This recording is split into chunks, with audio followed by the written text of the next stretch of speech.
So what we're doing here is finding a vector that has the same direction as the vector u and the same magnitude as vector v. So you might think of it like this. Here's this vector u and this other vector v.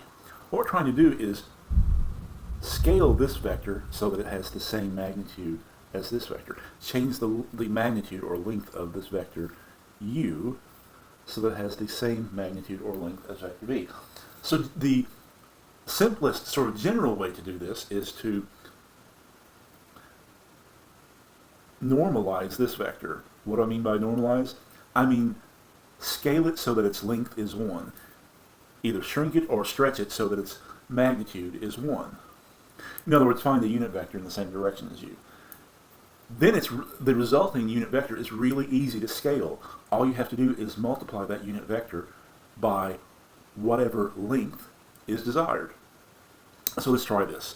So we're going to find the unit vector in the same direction as u. So we need the magnitude of u, which is going to be the square root of 11 squared plus negative 4 squared plus 3 squared. That's 121, that's 25. I think that adds up to 146, square root of 146. So let's take the vector u and divide it by square root of 146, or multiply it by the reciprocal of square root of 146. So now we have normalized the vector u. We have traded it in for a vector in the same direction, but with magnitude of only 1. Now it will be easy to scale this vector so that it has the same magnitude as the vector v. All we have to do is find the magnitude of the vector v. And let's see, that would be the square root of 1 squared plus 4 squared plus 2 squared. I think that's square root of 21. And now, so what we want to do is scale this vector so that its magnitude or length is square root of 21. Since it has a length of 1, just multiply it by square root of 21.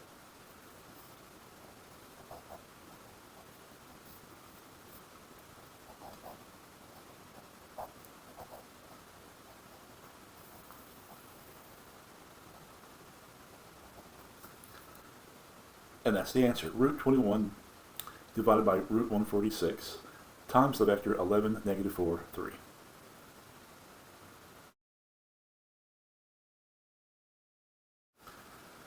In this problem, we are going to find the angle between the two vectors u and v. Let's call that angle theta. Well, there's a formula we've seen that says that the cosine of the angle theta is going to be u dot v divided by the magnitude of u times the magnitude of v. So let's do those calculations.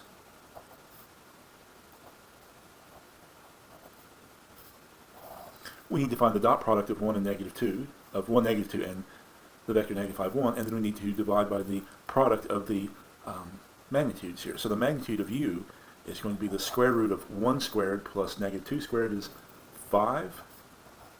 And then we need to also put the magnitude of v in the denominator.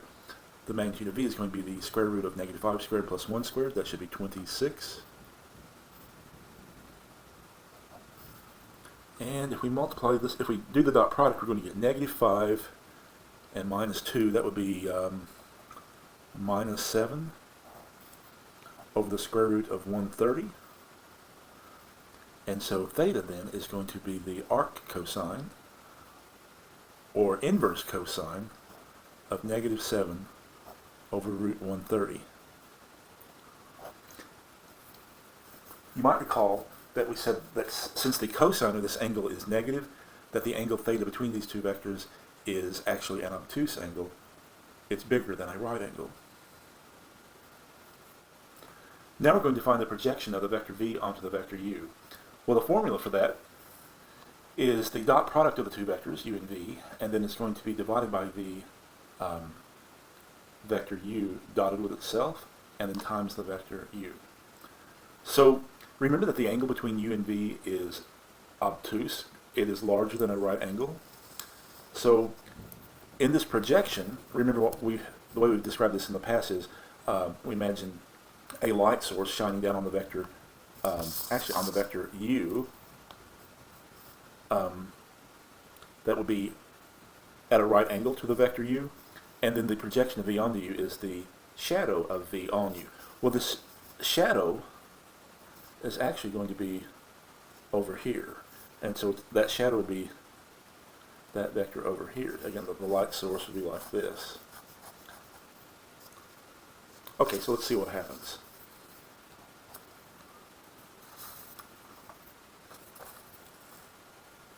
We've got 1, -2, dotted with -5, 1. And then we're going to take the dot product of u with itself.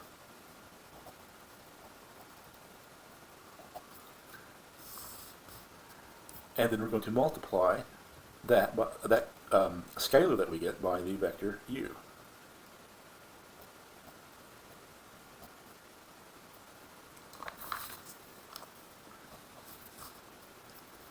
So that will be -7 over, I believe that's 5.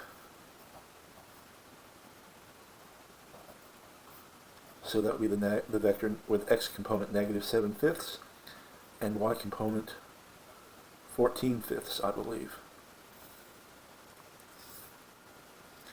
So next we're going to find the angle that the vector u makes with the positive x-axis.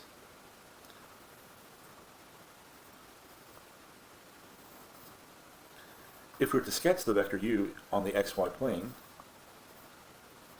we would get something, well, if I put the initial point at the origin, we would get something like this. And so what we're looking for is that angle theta right there. So what we need is another vector, a vector that is parallel to the positive x-axis.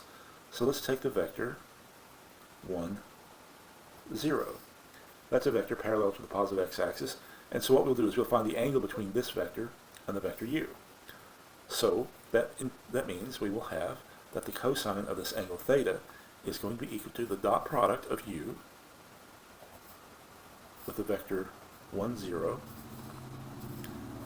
and then we'll divide by the magnitude of u times the magnitude of the vector 1, 0.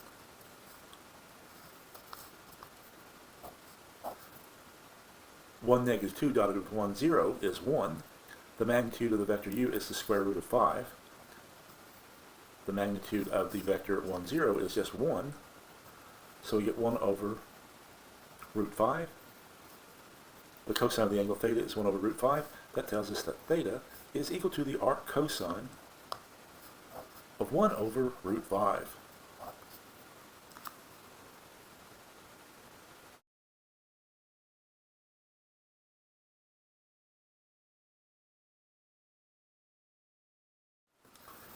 In question 3, we're going to find the angle between the two lines in the plane represented by the equations y equals 5 minus 2x. I'm going to refer to that line as L1.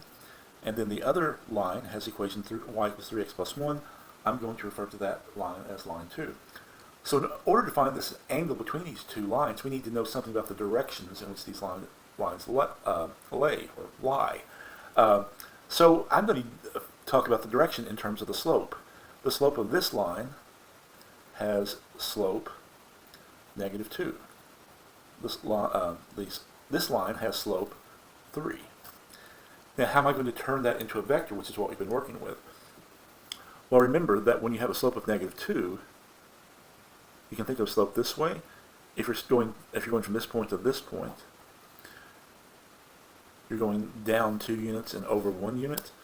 So the vector that would have those components would be the vector -2, 1. Now over here we've got a slope of 3, so that means we would have a setup like this. That's a right angle there.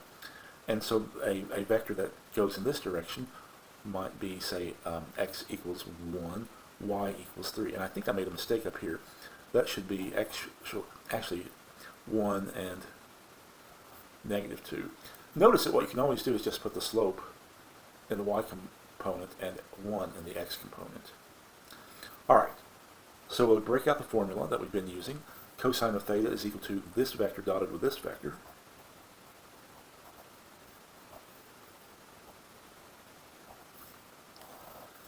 We need the magnitude of these two vectors and multiply together the magnitude of this vector is root 5. The magnitude of this vector is root 10. And when you take the dot product, you're going to get, let's see, 1 minus 6 is negative 5 over the square root of 50. And let's see, that's negative 5 over the square root of 25 times the square root of 2. Square root of 25 is 5.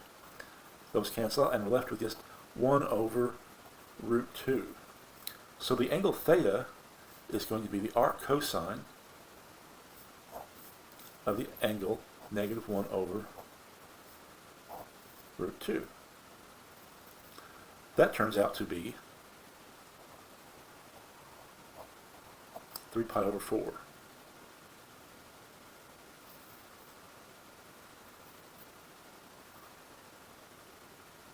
So the line L1 looks something like this, and then the line L2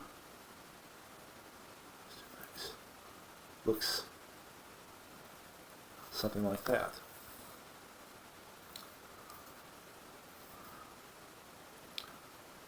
What we actually found was this angle. This angle is an obtuse angle. And let's see, this is L1 and this is L2. We have found this angle, and it is 3 pi over 4, which is 135 degrees. Now this angle is the complementary angle, which would be 45 degrees, or just pi over 4. So if you use the answer 3 pi over 4 or pi over 4, either one will be fine. This angle or that angle, either is fine.